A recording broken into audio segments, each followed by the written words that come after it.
free agent class wasn't the most exciting. It wasn't littered with all pros like past free agent classes, but it did have a multi-time former All-Star in Kyle Lowry, which went to the Miami Heat. Can you talk about what Lowry's brought to this team and the effect he's had on the roster?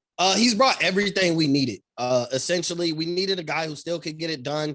He's not, he's been in and out of the lineup. He's been injured, COVID, had played a factor, especially early on in the season. But I think as we ramp up in the second half, you'll really see his value as you've seen throughout the season. I mean, there were points of times where we were playing without Lowry, Butler, Bam, and PJ Tucker, and then sprinkle in some Tyler Herro might miss some time. But he's been that point guard that Dragic was for the team. But I think at this point in both of their careers, Kyle Lowry is a better player than Goran Dragic. And so he's been that and actually can impose that in the starting lineup, as opposed to Goran Dragic was the guy, he ran the second unit. So I think you just got a better version of Goran Dragic. And Goran Dragic was a guy who, for the past couple of years, to me, was an X factor in why the Miami Heat were so good. And I think you're really seeing that with Kyle Lowry, his immediate impact. And he wasn't a guy that you had to figure out how is he going to fit in the system. Like, he's a guy, he plays defense. He doesn't need 20 shots a game. He doesn't need to score 30 points to have impact on the court. He was a guy we knew we could depend on 12 to 14 points, 6 to 7 assists, and play hard on both ends of the floor. And you've seen that consistently when he was on the floor. So I think he's done everything asked of him to do. And that's all you wanted